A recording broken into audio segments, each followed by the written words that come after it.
আসসালামু আলাইকুম রহমতুল্লাহি অবরকাতুহ। সম্মানিত দর্শক, বাংলাদেশে যে সকল সর্বনাশা খবরগুলো রীতিমতো ভাইরাল, সে সকল সর্বনাশা খবরের মধ্যে আমার কাছে সবচেয়ে গুরুত্বপূর্ণ খবর হলো চট্টগ্রাম বন্দর বিদেশি অপারেটরদের হাতে তুলে দেওয়া হচ্ছে এবং এই কথাটি স্বয়ং ডক্টর মোহাম্মদ ইউনূস তার নিজ মুখে বলার জন্য তিনি চট্টগ্রামে গিয়েছেন।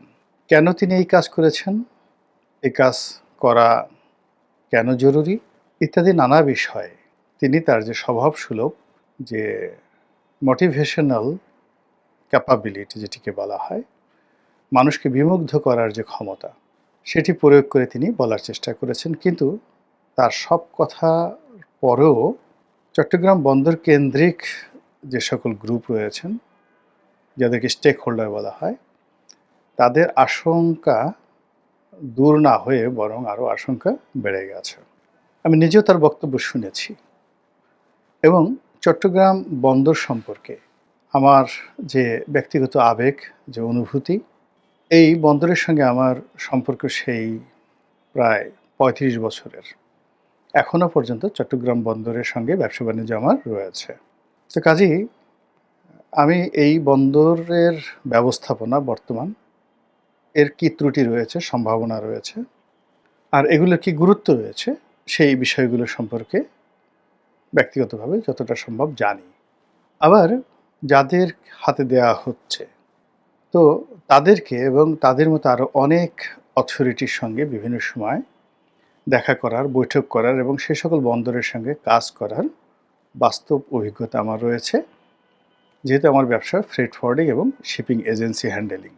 তো সেই দিক থেকে ডক্টর মোহাম্মদ ইউনূস যেটি বলেছেন সেটি হলো ওনার একটা বাহ্যিক ধারণা থেকে। ওনার কাছে মনে হয়েছে যে সিঙ্গাপুর পোর্ট অথরিটি যেটি রয়েছে, যারা সিঙ্গাপুর পোর্টকে ব্যবহার করে এবং সিঙ্গাপুর পোর্ট যারা পরিচালনা করে, যে অথরিটি, তারা সম্ভবত পৃথিবীর সবচেয়ে জ্ঞানী ব্যক্তি এবং তারা বাংলাদেশে এসে বাংলাদেশের চট্টগ্রাম বন্দর তারা যদি হ্যান্ডেল করে, এটি অচিরেই সিঙ্গাপুরের মতো একটি বর্ধনশীল বা একটি সুনামধারী, অথবা তিনি মনে করছেন যে দুবাইতে যারা পোর্ট পরিচালনা করছেন কিংবা যারা হংকং পোর্টকে পরিচালনা করছেন, নিঃসন্দেহে তাদের দক্ষতা, অভিজ্ঞতা, ম্যানেজমেন্ট অনেক অনেক সুন্দর। তো তাদেরকে যদি বাংলাদেশের দায়িত্ব দেওয়া হয়, বাংলাদেশের একটা ব্যাপক পরিবর্তন হবে। এই যে তার চিন্তা, এই চিন্তার মধ্যে সরলতা আছে, শিশুসুলভ যাকে বলা হয় সরলতা রয়েছে। কিন্তু বাংলাদেশের পরিবেশ, পরিস্থিতি এবং প্রেক্ষাপট যদি আপনি চিন্তা করেন, তাহলে কোনো অবস্থাতেই আপনি সিঙ্গাপুর যারা পরিচালনা করে তারা বাংলাদেশে এসে কিছুই করতে পারবে না।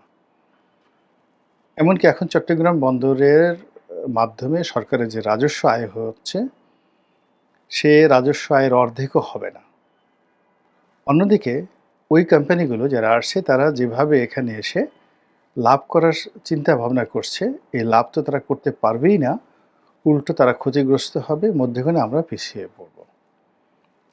এর কারণটা হলো যে একটি বন্দর, যেমন সিঙ্গাপুর বন্দর, সিঙ্গাপুর বন্দরের বেশিরভাগ যে কাজ সেটা হলো ট্রান্সপোর্ট হাব হিসেবে, ট্রান্সশিপমেন্ট হাব হিসেবে তারা দীর্ঘদিন কাজ করেছে। তাদের নিজেদের যাকে বলা হয় প্রয়োজন বা আমদানি রপ্তানির জন্য টোটাল পোর্টের যে ধারণ ক্ষমতা, কার্যক্ষমতা, তার 5%ও তারা ব্যবহার করতে পারে না।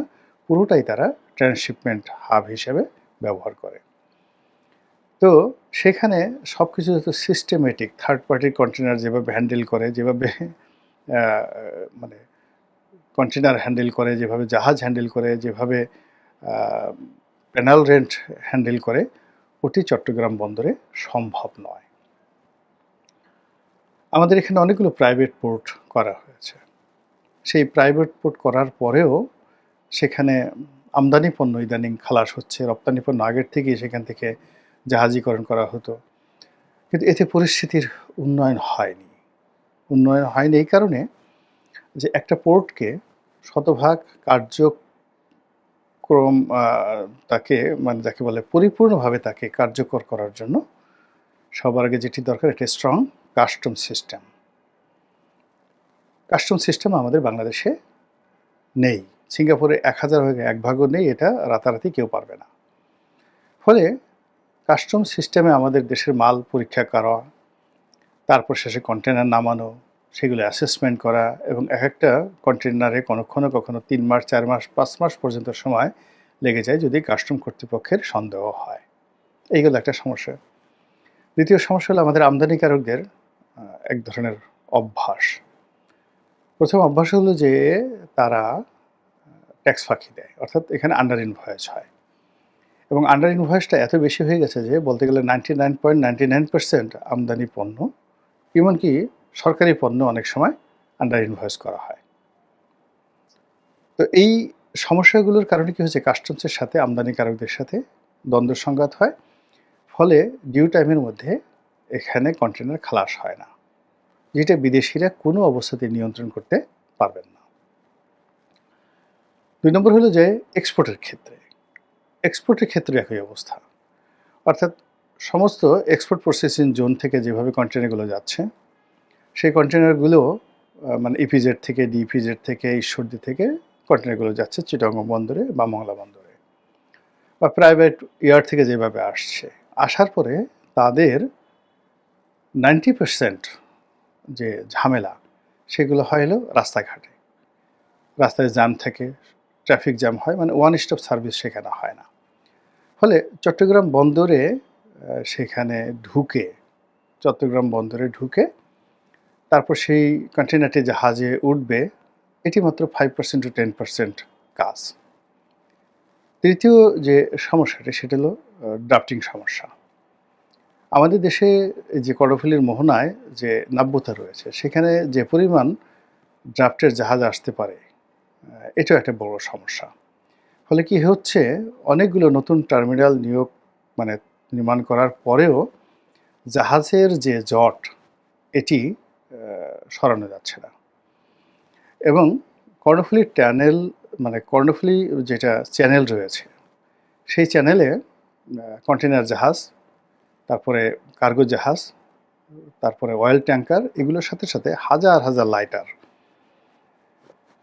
সেগুলো চলাচল করে এবং একই সঙ্গে এখান দিয়ে দেশীয় যে সকল যানবাহন রয়েছে সেগুলো চলাচল করে।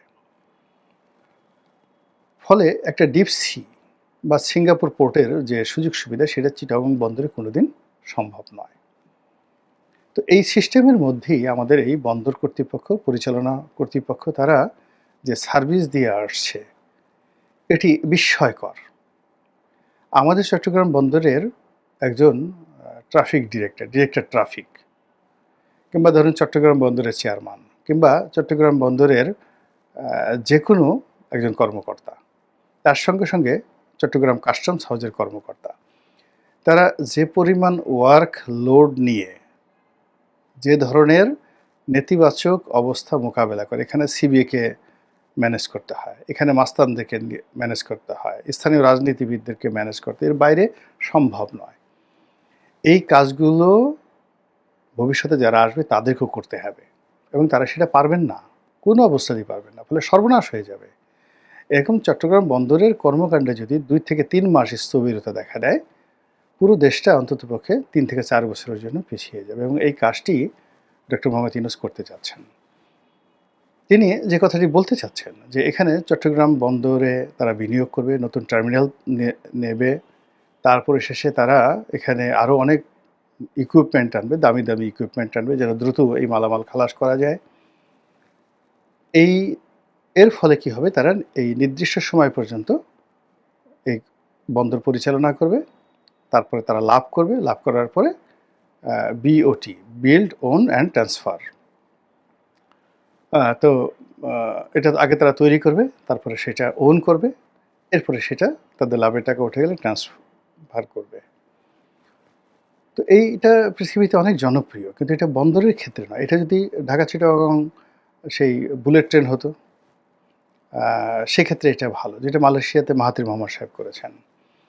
তো কিংবা এখানে যদি দেখা গেল যে ঢাকা চিটাগংয়ে আরেকটা এক্সপ্রেসওয়ে হতো, অ্যাবসলিউটলি একটা এক্সপ্রেসওয়ে হতো, আরেকটা দ্রুতগতির বুলেট ট্রেন হতো এবং সেখানে যদি ১,০০,০০০ কোটি টাকা ইনভেস্ট করতো এবং ২০ বছর তারা পরিচালনা করে তারপরে তারা সেখান থেকে লাভ হতো, লস হতো, তারা এখান থেকে চলে যেত। এই ধরনের বিনিয়োগ সারা দুনিয়াতে রয়েছে। কিন্তু আ জাতীয় বিমানবন্দর মানে আমাদের যেমন ঢাকা বিমানবন্দর রয়েছে। তারপর আ চট্টগ্রাম বন্দর।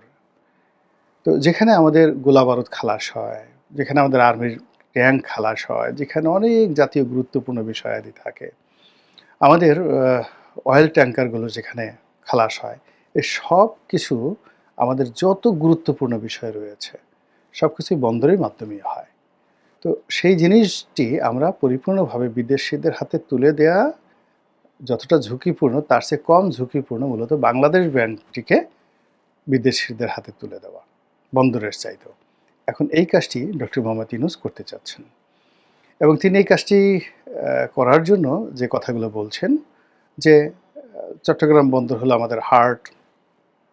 আমাদের হার্ট চিকিৎসা করার জন্য, আমাদের হৃদয় চিকিৎসা করার জন্য যদি রোগাক্রান্ত হয়, তাহলে আমরা এই হৃদয় খুলে দেই বিদেশি ডাক্তারদের হাতে। তারা বুক ফেটে, বুক চিড়ে, কেটে-কুটে তারপরে ভিতরে ময়লা পরিষ্কার করে, তারপরে শেষে আমাদেরকে হার্ট ঠিক করে দেয়। তা আমরা যদি আমাদের সেই হৃদয় অপারেশনের জন্য বিদেশে যেতে পারি, তাহলে আমাদের এই বন্দর ঠিক করার জন্য কেন আমরা বিদেশে যেতে পারব না? এখন এই ধরনের কথাবার্তা যদি আপনি ক্লাস 7, 8, 9, 10 এর ছেলে-মেয়েদেরকে বুঝান, অথবা যারা চট্টগ্রাম বন্দর সম্পর্কে জানে না, বোঝেন না, তাদেরকে বুঝান, সেটা আলাদা কথা। কিন্তু উনার নিজেরই চট্টগ্রাম বন্দর সম্পর্কে ধারণা নেই। উনি লুৎফে সিদ্দিকীকে নামক উনার যে উপদেষ্টা, তাকে দায়িত্ব দিয়েছেন। কোনো ধারণা নেই অপারেশন সম্পর্কে। একটা ইম্পোর্ট কার্গো কি করে অ্যাসেসমেন্ট হয়? কয়দিন লাগে? জাহাজ থেকে কিভাবে নামে? একটা কন্টেইনার নামাতে গিয়ে তাকে কয় টাকা ঘুষ দিতে হয়? এবং সেই ঘুষ ভবিষ্যতে দিতে হবে না এর নিশ্চয়তা কি? এবং কেন ঘুষ দেয়? এই জিনিসগুলো আগে বুঝতে হবে। তারপর শেষে এখানে আরেকজন তরুণ যাকে বিডার চেয়ারম্যান করা হয়েছে, সে আশিক চৌধুরী, তাকেও দায়িত্ব দেওয়া হয়েছে। মূল ব্যাপারটা হলো যে আপনি যদি আ একজন কান বিশেষজ্ঞ, ডাক্তার প্রাণগোপাল, তো খুবই নামকরা কান বিশেষজ্ঞ, তাকে যদি মাথার নিউরন মানে নিউরোসার্জনে লাগান, যে মাথার মস্তিষ্কটা আপনি একটু অপারেশন করে দেন। কিংবা ধরুন সেই নিউরোসার্জন ছিলেন একসময় বাংলাদেশের একটা রশিদ উদ্দিন। তাকে যদি দায়িত্ব দেওয়া হয় যে আপনি আমার কানটা একটু অপারেশন করে দেন। তো যে অবস্থা হবে চট্টগ্রাম বন্দর নিয়ে এই যা কিছু হচ্ছে, ঠিক একই অবস্থা হচ্ছে। এখানে এমনকি এই বন্দরে আরেকটি সে ১ম থেকে যে ভুলটি করা হয় সেটা হলো বন্দরের যে চেয়ারম্যান, এটি নৌবাহিনীর কর্মকর্তাদেরকে বা সামরিক বাহিনীর কর্মকর্তাদেরকে নিয়োগ দেওয়া হয়। এটা একটা মারাত্মক, যাকে বলে ভুল সিদ্ধান্ত। যেমন ধরেন র‍্যাবে চাকরি করেছে সোহাইল। তো উনি গিয়ে চট্টগ্রাম বন্দরের চেয়ারম্যান হলেন। নৌবাহিনীর একজন কর্মকর্তা। এখন ক্রস ফায়ার বলেন, যা কিছু বলেন, সেক্ষেত্রে সোহাইলের অনেক অভিজ্ঞতা রয়েছে। তিনি বন্দরের যে বিষয়গুলো রয়েছে অ্যাজ এ চেয়ারম্যান হিসেবে তিনি কি করতে পারেন? কিভাবে তিনি এটা নিয়ন্ত্রণ করতে পারেন? কিংবা বন্দরের যিনি নৌ পরিবহন মন্ত্রণালয়ের মন্ত্রী থাকেন বা সচিব থাকেন, তার অধীনে চট্টগ্রাম বন্দর, মংলা বন্দর, পায়রা বন্দর, এই জিনিসগুলো মানে এমন একটা ব্যাপার হলো যে একজন লোক এখানে আসে, তার শিখতে সময় লাগে, বুঝতে সময় লাগে। আর হৃদয়ঙ্গম শুরু করার আগেই তার চাকরি চলে যায় বা সে সেখান থেকে ট্রান্সফার হয়ে আসে। ফলে আল্টিমেটলি টপ পোস্টগুলো এখানে হয় না। বন্দর ইজ নট এ, আমাদের এই যে বন্দর, জাতীয় বন্দর, এটা একটা কমার্শিয়াল প্রতিষ্ঠান নয়। যে এখান থেকে আমাদের লাভ করতে হবে বা এখান থেকে এত কিছু করতে হবে। এটা একটা সেবাধর্মী রাষ্ট্রীয় প্রতিষ্ঠান, যেটা রাষ্ট্র এবং জনগণকে সেবা দিচ্ছে এবং সেবার বিনিময়ে মাশুল নিচ্ছে। এবং ঠিক সেই জায়গাটিকে যখন আপনি কমার্শিয়াল দৃষ্টিভঙ্গি থেকে চিন্তা করবেন, সেটি অনেকটা আত্মহত্যার মতো অবস্থা তৈরি হয়ে যাবে। ফলে এখানে যে পরিমাণ বিনিয়োগ বা যে পরিমাণ ইকুইপমেন্ট আনার কথা বলা হচ্ছে, যে পরিমাণ ব্যবসা-বাণিজ্যের কথা বলা হচ্ছে, আগামী ২০ বছর বন্দরের উন্নয়ন নিয়ে উনি যে সকল কথাবার্তা বলেছেন, আমি তার সঙ্গে বিনয়ের সঙ্গে দ্বিমত পোষণ করি এবং আমি আজকের এই ক্ষুদ্র মুখে বললাম যে এই কাজটি আ কি হবে আমি জানি না। তবে এটা যদি হয়, তা আমাদের বাংলাদেশের ইতিহাসে একটা জঘন্য বদনজির হয়ে থাকবে এবং আগামীতে এই ঘটনার সূত্র ধরে আমাদের স্বাধীনতা, আমাদের সার্বভৌমত্ব, আমাদের জাতীয়তাবোধ এবং আমাদের নিজেদের অনেক অতি গুরুত্বপূর্ণ বিষয়াদি সমূলে বিনষ্ট হওয়ার সম্ভাবনা দেখা দিবে। মহান আল্লাহ আমাদের সবাইকে হেদায়েত দান করুন এবং হেফাজত করুন। আসসালামু আলাইকুম রহমতুল্লাহি ওয়া বারাকাতুহু।